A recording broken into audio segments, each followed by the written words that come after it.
It's not what you look at that matters. It's not what you look at that matters. It's what you see. It's what you see. It's what you see. It's what you see.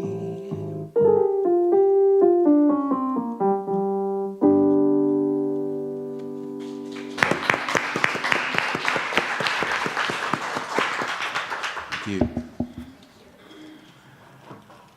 Thank you, Billy. Beautiful. Well, good morning, everyone. Glad you braved the traffic and the roadblocks and everything that was in the way of you getting here. You managed to overcome. How wonderful. So glad you could make it. Thank you. Blessings to you.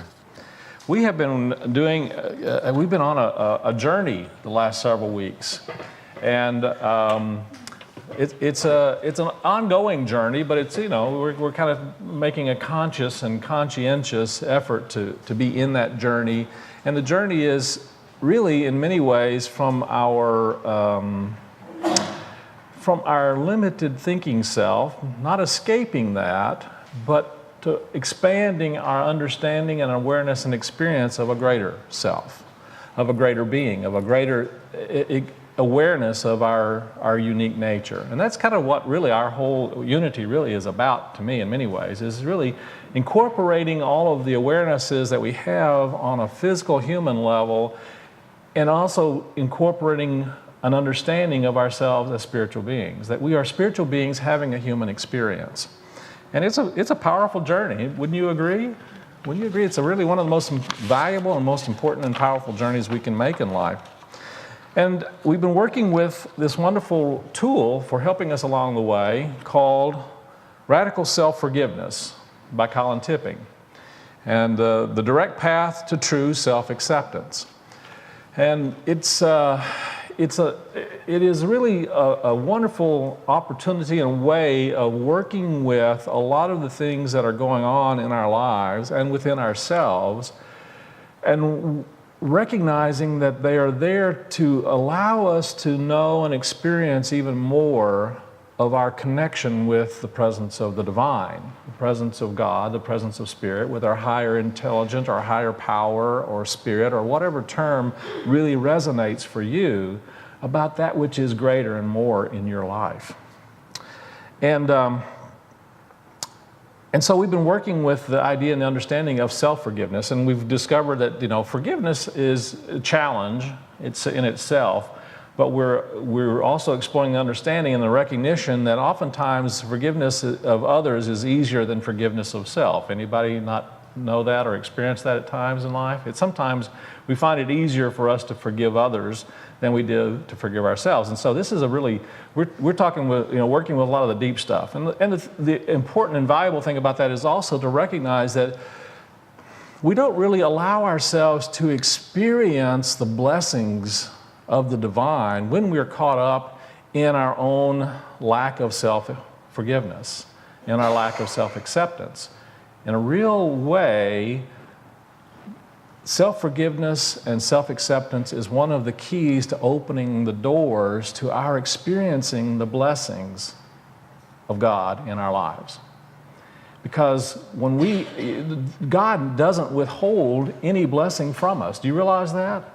The divine does not withhold any blessings. The divine is in its very nature an outpouring of blessing. And think about that for a moment. And the only thing that tends to get in the way of that really is our own inability to recognize, to see, to accept, and to be in that energy of receiving and sharing it and flowing it in a very real sense. So we are doing some things that are for the purpose of expanding our energy, our awareness, our consciousness, of moving from a place of our limited thinking nature to an expanded awareness of our being, and to allowing that part of ourselves to participate in allowing us to heal those things that stand in the way and that block our experience of our magnificence, our beauty, our wonder, our greatness, our spiritual nature. In Unity, we call it our Christ nature, the Christ within. And we are all invited and called to express even more of that in so many different ways in life. And some of those we recognize, and some of them we're kind of asleep to, aren't we? And so part of our work in this process is to try and help ourselves to be more awake and aware when we're in those opportunities to share more of that beauty and that light in our world. And so one of the really keys that we're talking about here in this work is, Jesus said it in the Lord's Prayer, to forgive forgive us our debts as we have been forgiven. To forgive us our debts as we have been forgiven. We're going to be focusing on and looking at how we can really embody more of that action and energy and consciousness of forgiving as well as being forgiven. So I came across a story, and there was actually a pastor, Ray Stedman, told the story of some Americans who were stationed in Korea during the Korean War, and while they rented a home and they hired one of the local boys to come in and help and to do the cleanup and do cooking and to take care of all of their physical kinds of needs in the home. But this was a group of guys that were real jokers. They were real practical jokers, and they kind of liked to play on the young man's naivety, and so they would play practical jokes on him all the time. They would do things like they would put Vaseline on the handles of the stove so that whenever he'd turn on the stove, he'd get sticky on his hands, and they knew he hated anything that was sticky, and then they would do crazy, practical jokes like, putting the bucket of water over the door, and they would do things like nail his shoes to the floor at night when he was asleep, and just pranks, but after a while, and this went on for a while, and the young man never responded, never had any blame or never any judgment. It didn't throw any tantrums. Just kind of went on and did his work and did in a good, cheerful way, and so one day they kind of realize that we've been kind of mean to this guy. We need to stop this, and we need to make amends. We need to apologize. So they brought him one day, and they sat him down and said, we've been thinking about this, and these jokes are not funny anymore. We realize, and we're sorry for having treated you this way, and we commit that we're not going to do this anymore. And the young man said, "No more sticky on stove? No, we're not going to do that anymore." He was a little credulous, and he wasn't sure about this. He says, "No more water over door? No, we're not going to do that anymore. We're not going to do that anymore. No more nailing shoes to the floor? No, we're done. Never again. We're not going to do that anymore. Not going to do it anymore." He kind of smiled and said, "Okay, no more spit in soup."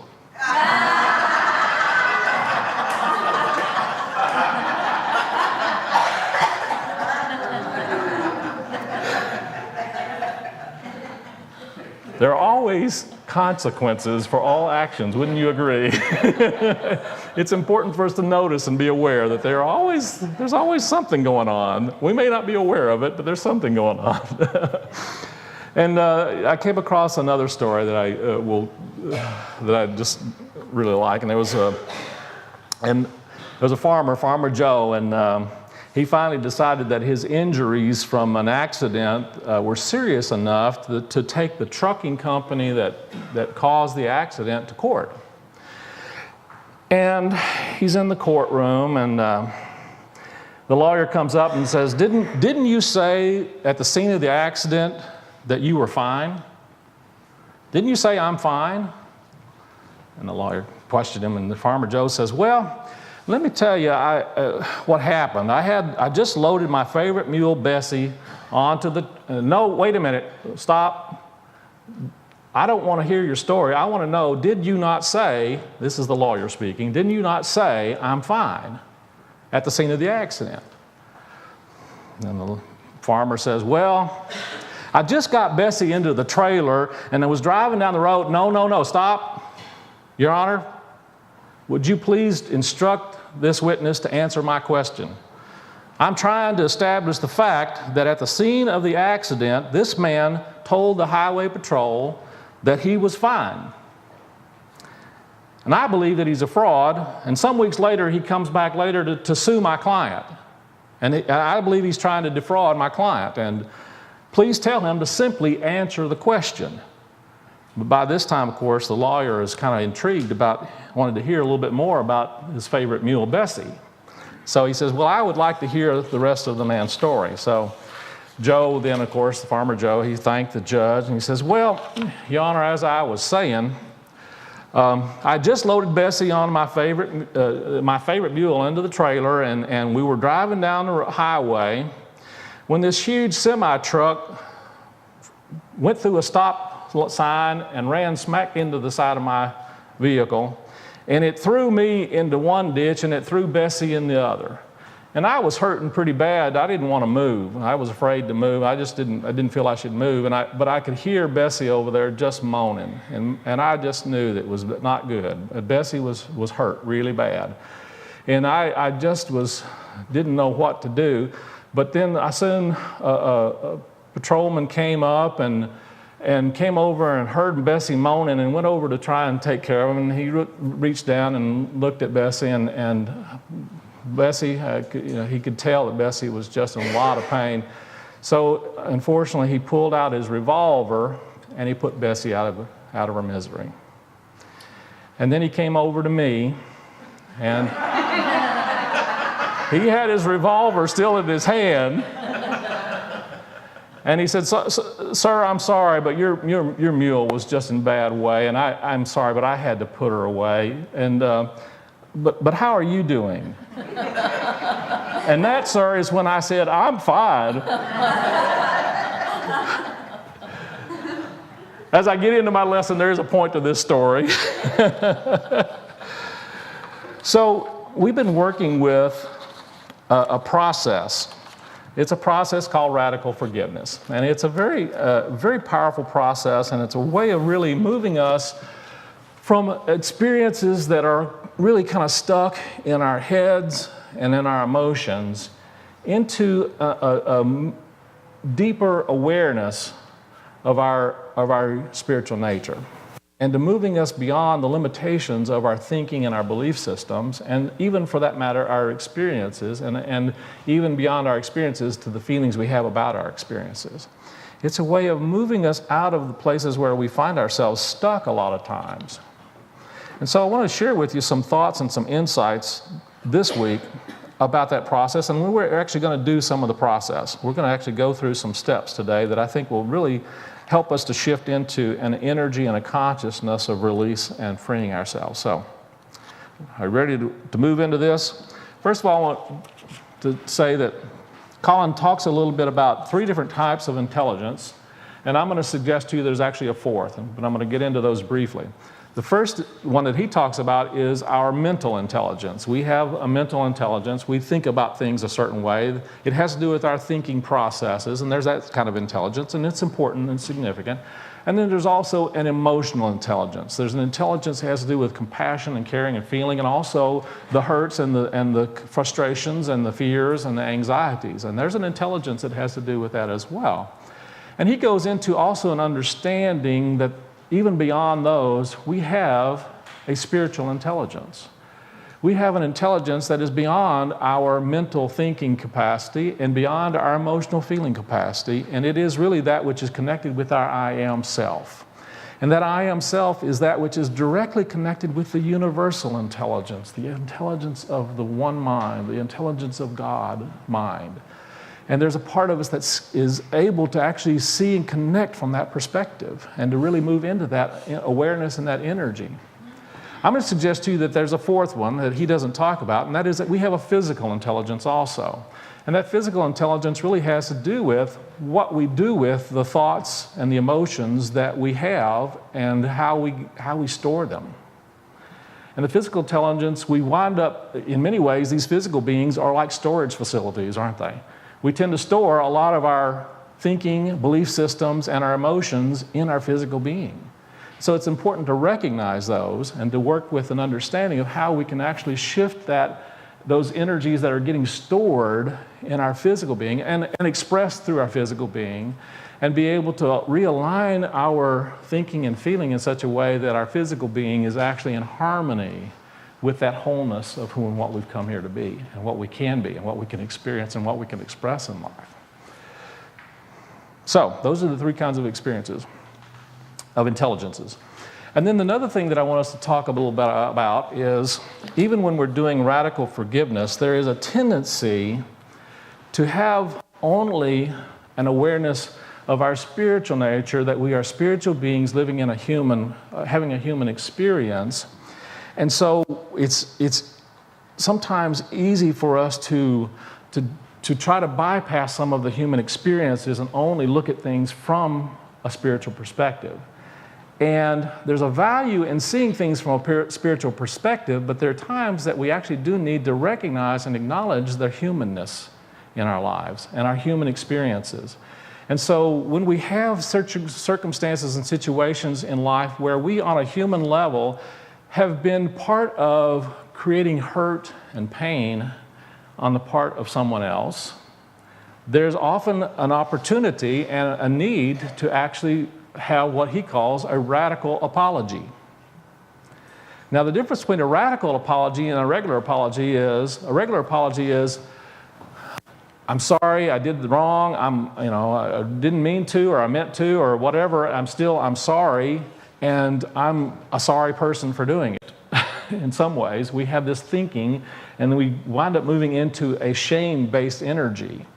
And that tends to be what happens in traditional standard apology. But he's suggesting that it's important for us to, one, acknowledge that perhaps something we have said or done has created some pain in our experience, in someone's experience, that we are a part of that, and to own that, and to accept accountability for that. I had an opportunity this last week to really take some time to reflect on and move into an understanding that it's important for us to experience and express regret in our lives. We regret what has happened and regret the pain that's been caused by our actions. But at the same time, from a radical apology perspective, we understand that there is still something higher at work in that experience. There's something higher at work in the interaction between us and another person, or between us and ourselves, and that ultimately there is a greater good that can and will come out of that. Now, the important thing is, when you are doing a radical apology, you don't share that with the other person. You don't move into, oh, this happened for a purpose. That's not a radical apology. That's what he calls a spiritual bypass. You're trying to skip. You're trying to not get into the energy. You're trying to not experience the regret and the pain of that.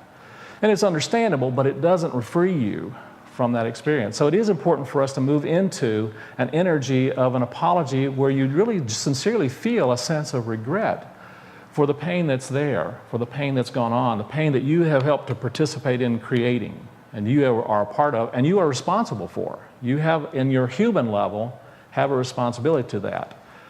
And then the other part of that is to recognize that even in the midst of that, that is being used by your higher self to bring about something higher for both of you, something more for both. It's an opportunity for healing and for transformation for both of you. And so you're able to look at it from two different perspectives.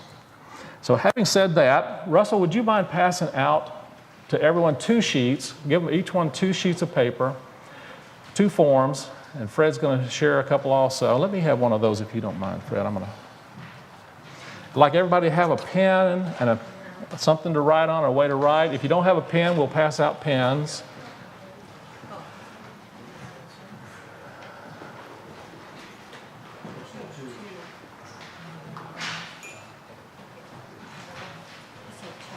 Yes.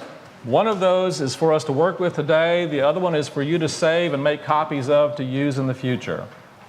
And so you can put one of them aside, but hang on to it, because I'm hoping you will use it and that you will take some time to work through this. Anyone need a pen? If you need pens, let us know. Excellent. So there are 5 stages as we're doing this. I'll go through these 5 stages. There's 5 stages to radical forgiveness. The first stage is telling the story. The second stage is feeling the feeling. The third stage is collapsing the story. The fourth stage is reframing the story. And then the fifth stage is integrating the shift in the story. Now, one of the things that I want you to be conscious of as we're doing this is that this is not a test. There is not a right or wrong in doing this. It is a process of awareness and awakening. And if you take it from that perspective, you go through it, you'll find that you have less of the energy of resistance in going through it. And it'll actually help you to open up to the possibilities of shifting your awareness and your energy in these circumstances. So in the very beginning, what I'd like to ask you to do is, on the very first line, is he asks the question, what am I blaming myself for is, and finish that sentence. Just take a second now to center in. Take a nice deep breath. Breathe into the heart space, and just be really deeply honest with yourself. Because nobody else is going to see this. Nobody else needs to see this. You may choose at some point to go through this process with someone, but for now, I invite you to simply be present. And this is for you. What I am blaming myself for is, and it can be a big thing, it can be a little thing, just you choose.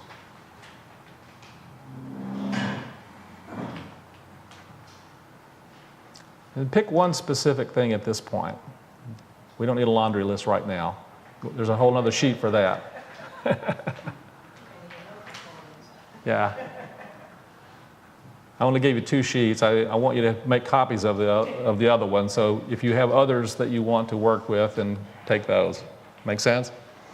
All right, then the next step is to ask yourself the question, what I hear my judging self saying to me about it is, and so listen in to your judging self. We talked about the different selves that we have. There's a voice inside that is judging and critical. Anybody not have that somewhere? So be open to listening to that for this time, to listening to that voice, and write down whatever you're hearing that voice saying.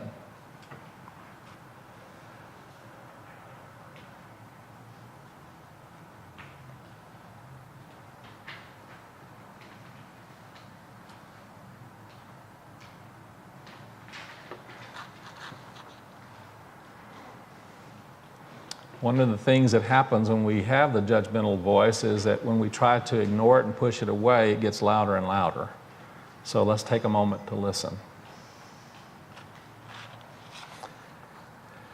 And then the next step is, with regard to this situation, and then circle as many as you judge appropriate to how you are feeling about it. Toward myself, I feel rejecting, dismissive, angry, distant, sarcastic, frustrated. You see the list there. Circle any and all of those that seem to come up for you, and really let yourself tune into those feelings. It's important for us to not be like the guy on the side of the road and say, I'm fine. This is a safe place for you to be able to do this. And please be open and willing. And then the next one is, I look at my life, I feel apathetic, isolated, inferior, stupid, remorseful, tired. This is a place where we get in touch with some of those feelings. We don't have to immerse ourselves in them, but we do need to acknowledge and connect with them in some way. In general, I feel bewildered, discouraged, insignificant, inadequate. Those of you who are watching this on video, you can actually access this sheet and do it along with the video by going to soundstrue.com/radicalforgiveness. It is soundstrue.com/radicalforgiveness. That's for those on the video.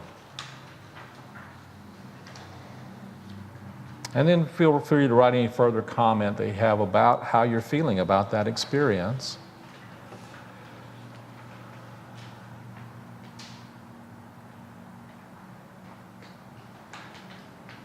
And then take that next step and look at the self-esteem check. When you think about that experience and how you're feeling about it, on a scale of 1 to 10, 1 being very low and 10 being very high, my self-esteem at this time is, and give it a number score.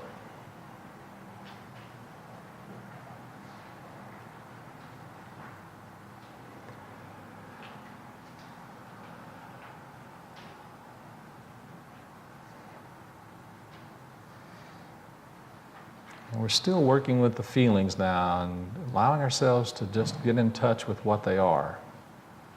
Just being aware of feeling what we're feeling. And then number 4, I lovingly recognize and accept my feelings and judge them no more. And on a scale here, just check, willingness, I'm open, I'm skeptical, I'm unwilling. And it's okay wherever you are in that space. About this one thing. Some, Is it about this one thing? about this one thing, yes. About this one thing. Thanks for asking that. About this one thing, I am recognizing my feelings. I'm judging them no more. And just notice how true that feels for you, basically. And then feel free to move in the next one. I own my feelings, and since emotions are thoughts or beliefs attached to a feeling, my feelings are a reflection of how I see, judge myself in relation to the situation. And again, just noticing. It's on a noticing. Willing, open, skeptical, unwilling. And feel free to just be honest with where you're at with that.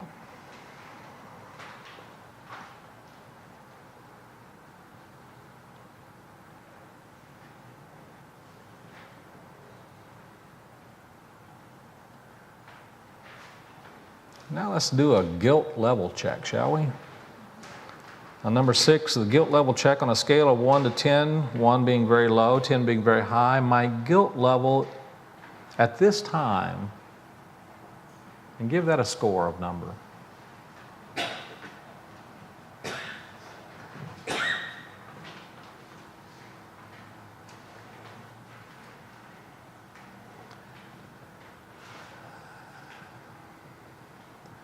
And this next one is actually very useful, I feel, in making a shift. But we're not ready to make that shift. We want to be in an awareness of our story.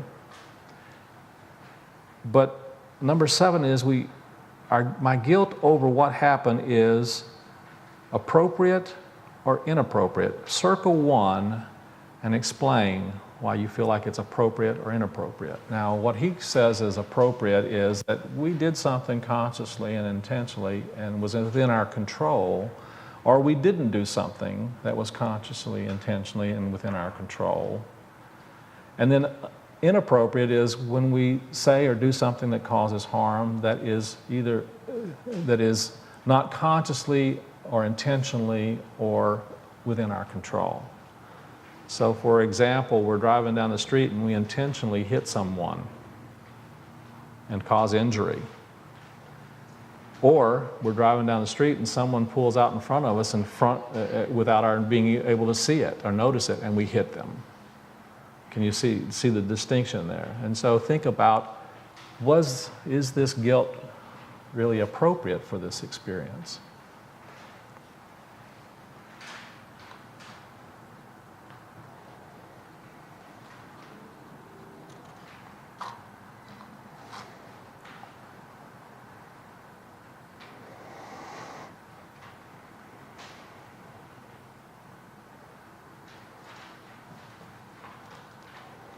And then we're going to move into collapsing the story a little more.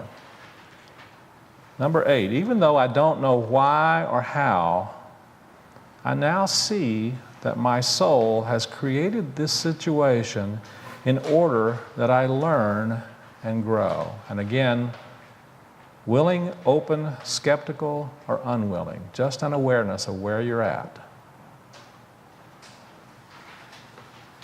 Or where you are would be correct English, perhaps.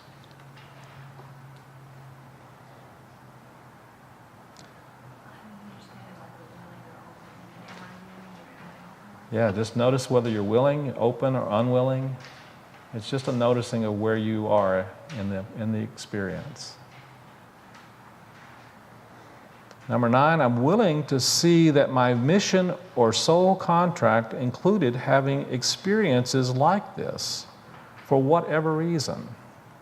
Just a willingness to see whether that is true or not for you. Again, willing, open, skeptical, or unwilling to see whether that's really something that rings true for you.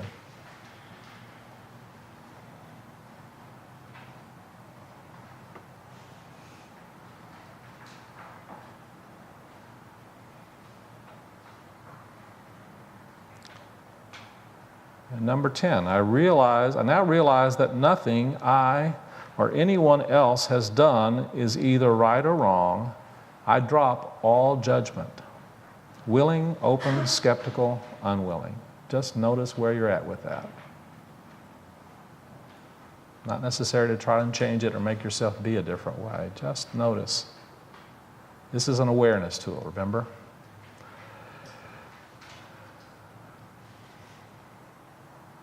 And then 11, I release the need to blame myself and to be right, and I am willing to see the perfection in what is, just the way it is. Willing, open, skeptical, unwilling.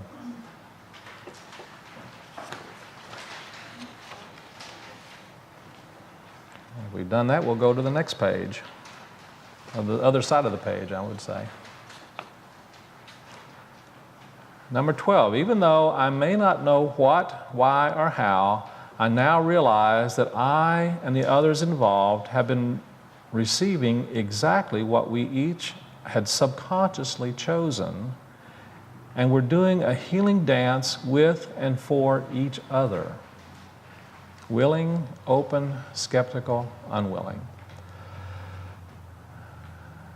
Keep breathing, folks. Just notice. It's just about awareness.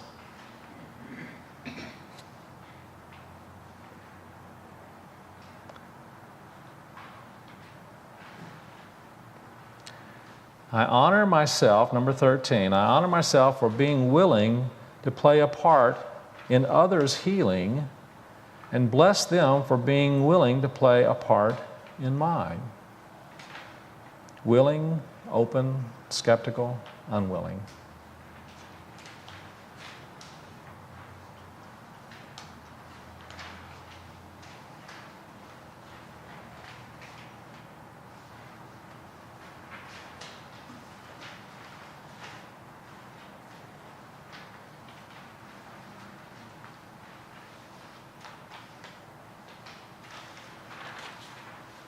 And let's go on to 14.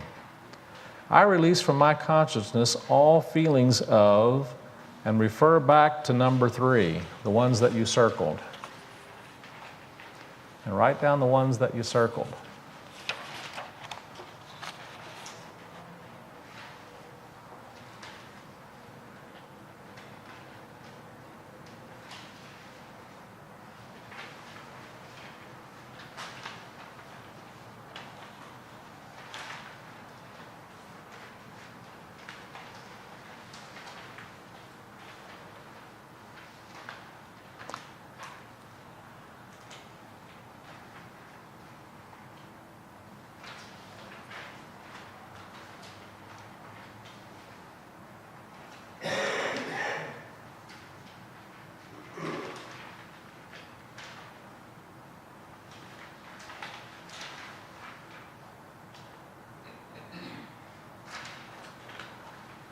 And number 15, and you don't have to get them all down. You can come back and get them later if you need to.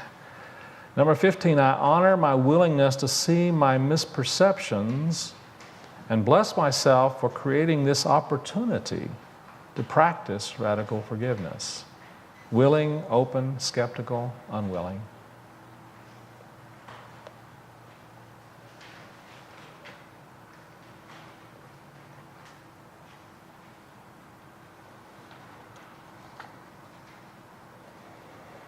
And number 16, I now realize that what I was experiencing, my perpetrator-victim story, was a precise reflection of my human perception of the situation.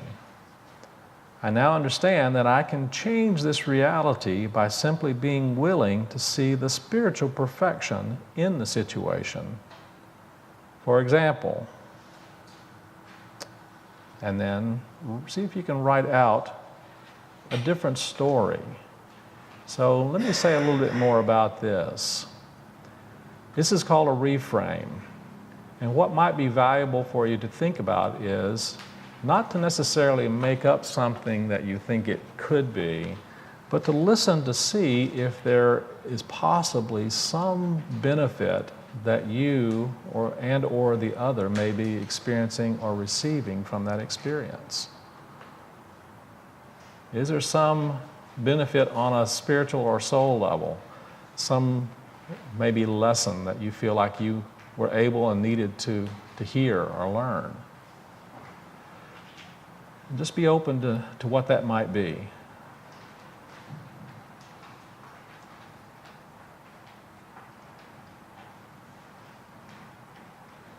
And you just can write a few words. You don't necessarily need to write it in sentences. You can if you wish, but I would suggest just writing a few words that remind you of what that might be.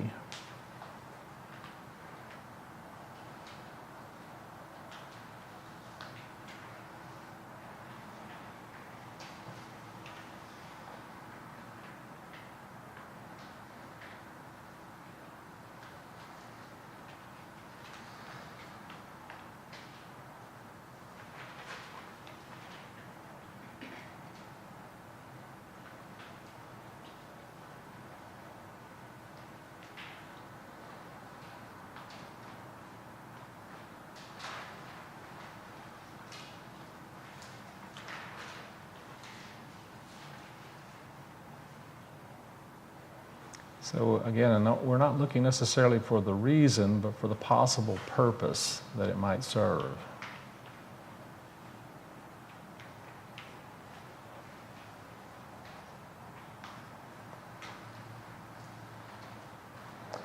And then number 17, write your name in the blank.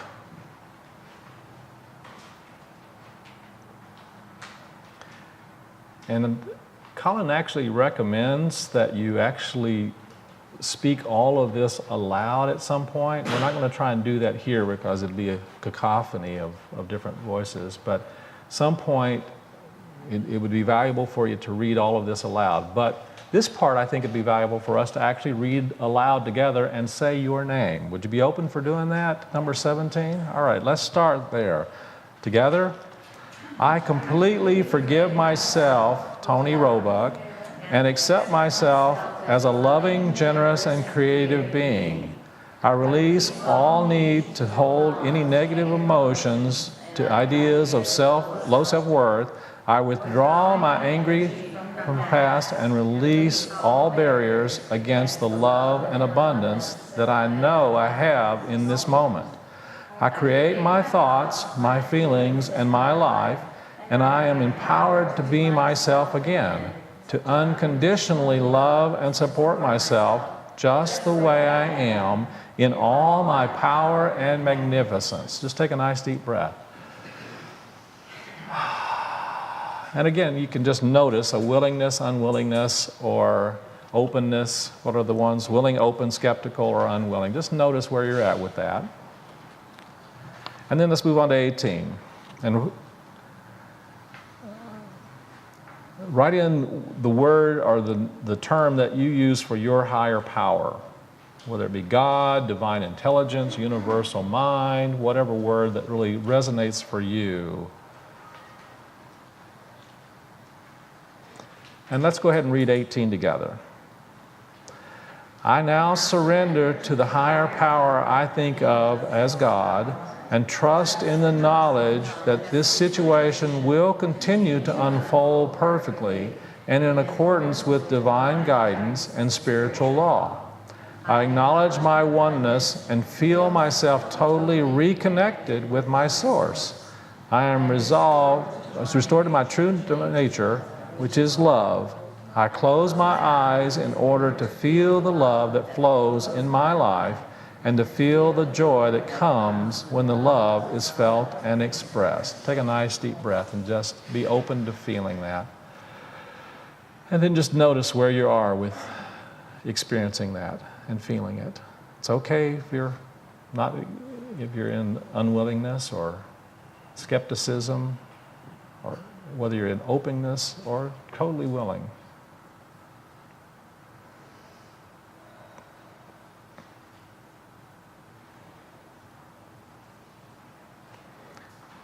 And then let's move into number 19. And this is where we actually can practice a radical apology. A note to anyone who I hurt or negatively affected in some way, and put that person's name in there. Having done this worksheet, I now realize that there was a divine order in what happened. However, from the perspective of being in this physical world of pain and suffering, I still wish to apologize, to make amends, and to ask for forgiveness. My radical apology is as follows, and just be willing to write out from a human level any regret or sorrow or anything that you feel you need to express on a human level.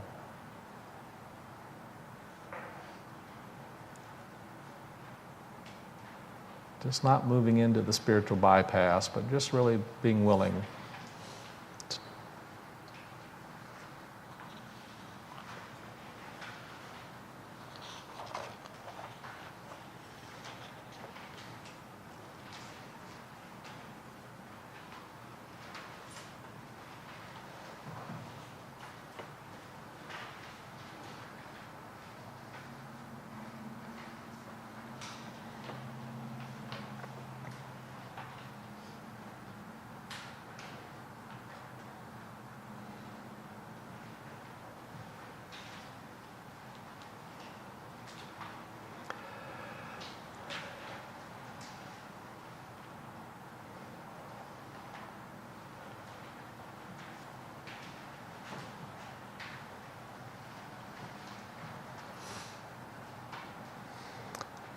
And now let's move into our next step, where we're integrating the shift and making a note to ourselves, and fill your name in the blank.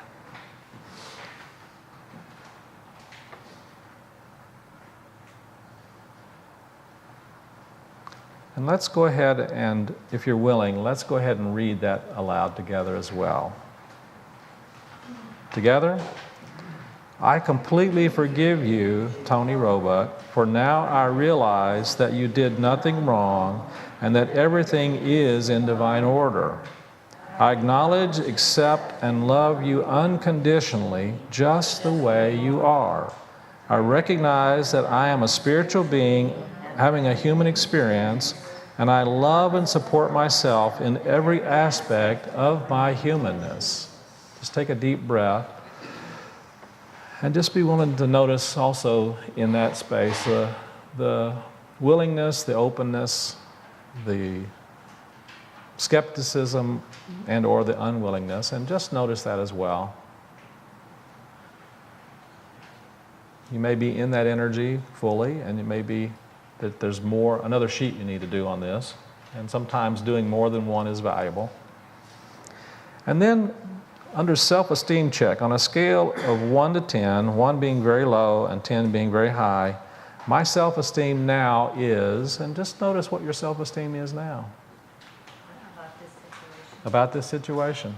How you feel about yourself in regard to this situation. Notice if it's moved. Doesn't necessarily have to be at a 10, but notice if it's moved in some direction. If it's gone down, do another sheet. If it's gone up, do another sheet also, until you can get to the 10. Make sense? So this is, I think, a powerful and wonderful tool that Colin has provided for us, and I'd encourage you to take the blank one home with you, make some copies of it, and then go ahead and make a list of some things that you would like to clear your energy around. And see if there isn't an opportunity for you to do that in some way that really shifts to an awareness of both your human interaction and experience in that, and also your spiritual interaction and your spiritual self moving through that. So let's take a second now and move into our meditation time.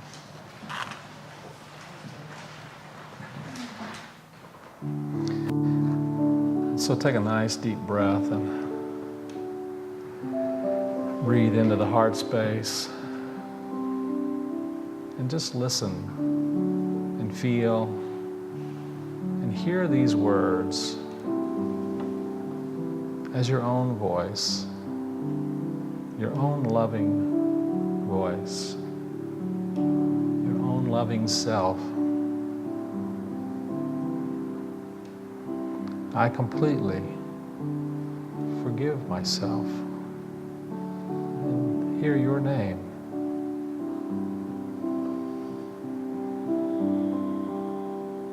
I'm willing to accept myself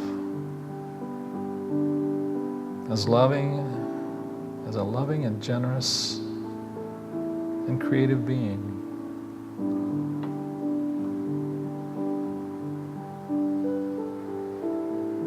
I choose to release all need to hold on to negative emotions and ideas and low self-esteem and low self-worth.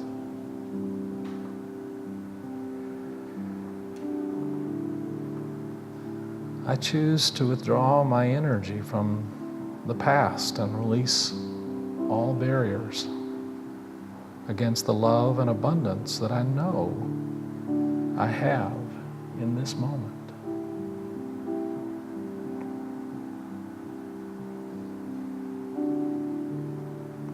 I know I create my thoughts, my feelings, my life, and I am empowered to be myself again, to unconditionally love and support myself just the way I am, in all power, in all magnificence.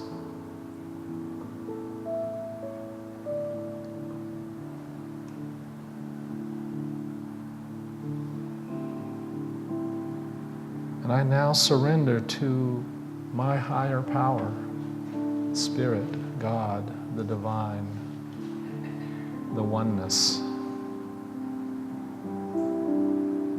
and trust in the knowledge that the situation that I've brought into my awareness will continue to unfold perfectly and in accordance with divine guidance and spiritual law.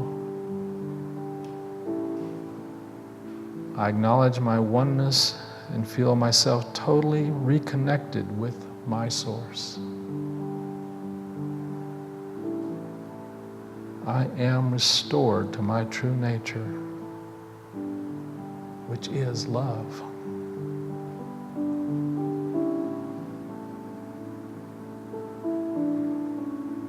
And I choose to feel the love that flows in my life and feel the joy that comes when the love is felt and expressed.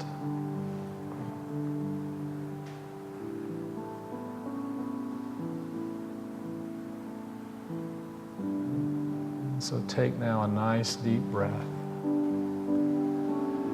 Let yourself give thanks for the shifting and the transformation of the energy of heart, mind, spirit, and body. Take another nice deep breath. Let your awareness be in this room, this time and place. Take one more nice deep breath. And when you're ready, gently open your eyes. Be present here and now. And so it is.